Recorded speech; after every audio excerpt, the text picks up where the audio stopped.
اور وہ آدمی جو ساری عمر اپنے باپ سے پیسے لیتا رہا ہے، جس وقت ابو کا ہاتھ ایسے ہوگا نا، میں زندہ نہیں بچوں گا کہ میرے سامنے میرے باپ کا ہاتھ پھیلا ہوا ہے۔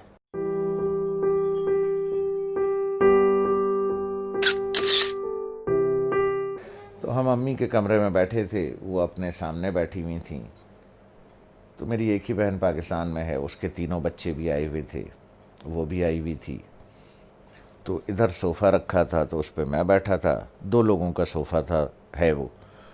تو والد صاحب برابر میں بیٹھے تھے، تو سب لوگ باتیں کر رہے تھے، تو میں نے کوئی 2-4 پیسے نکال کر کے والد صاحب کو ویسے ہی پیش کر دیے۔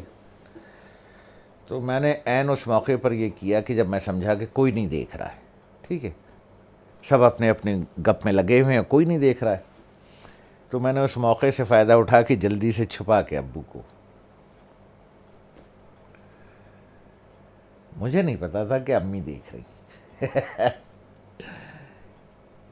تو انہوں نے بڑے زور سے کہا، دوبارہ دو، جیسے وہ ذرا سختی سے بات کرتی ہیں۔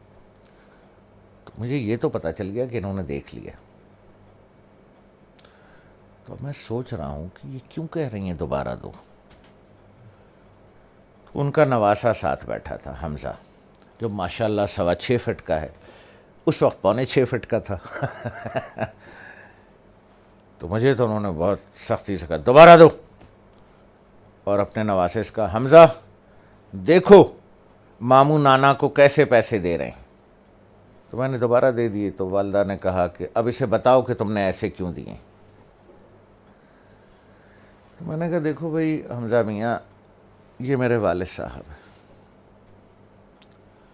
میں ساری عمر ان کے ہاتھ سے پیسے لیتا رہا ہوں۔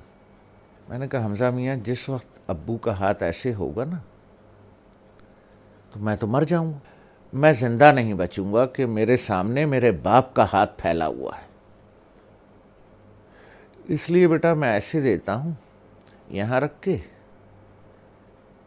کہ والد صاحب یہاں سے اٹھا لیں، انہیں میرے سامنے ہاتھ نہ پھیلانا پڑے۔ جس طرح سے پرانے وقتوں میں بادشاہوں کو نظر اور نیاز دی جاتی تھی نا، یوں کر کے، اور بادشاہ اگر قبول کر لے، اٹھا لے، تو وہ نیاز قبول ہو جاتی تھی۔ جیسے آج بھی مزاروں پر ادھر ادھر پیروں کو ایسے کر کے نظر دی جاتی ہے، پیر صاحب ہاتھ لگا دیتے ہیں یا کبھی کبھی اٹھا بھی لیتے ہیں، تو سمجھیے وہ نظر اور وہ نیاز قبول ہو گئی۔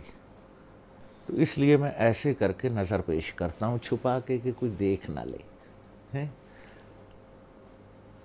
کہ باپ ہاتھ پھیلا رہا ہے۔ نہیں نہیں نہیں، باپ نظر قبول کر رہا ہے، اس نے ہاتھ لگا دیا تو قبول ہو گیا۔ اب وہ حدیث مبارک کا مفہوم ذہن میں لائیں، جب سرکار رحمت اللہ عالمین صلی اللہ علیہ وسلم نے بیٹے کا گریبان پکڑ کے کہا کہ تو اور تیرے پاس جو کچھ ہے تیرے باپ کا۔ لوگ بھاگتے ہیں، میں آخری بات کروں، لوگ بھاگتے ہیں وہ فلانے پیر صاحب سے دعا کرا لیں، ہیں جی، وہ فلانے مزار پہ دعا کر لیں، وہ پیر صاحب کا جھوٹا پانی پی لیں، ہیں جی، وہ پیر صاحب کی جوتیاں اٹھا لیں، بخشے جائیں گے، ثواب ملے گا۔ ارے یار، 2 عدد پیر تمہارے گھر میں بیٹھے ہیں،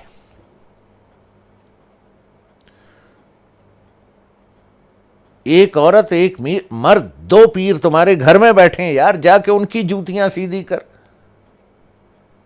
ان کا جھوٹا پانی پی، ان کے پیر دبا، پیر صاحب کے بجائے باپ کو نظر اور نیاز پیش کر، جا کے ابا کے جوتے پالش کر، ماں کی چپلیں سیدھی کر کے رکھ۔ 2 پیر گھر میں بیٹھے ہیں، ان کو چھوڑ کے اللہ کو ڈھونڈنے کہیں اور جاتے ہو، شرم نہیں آتی؟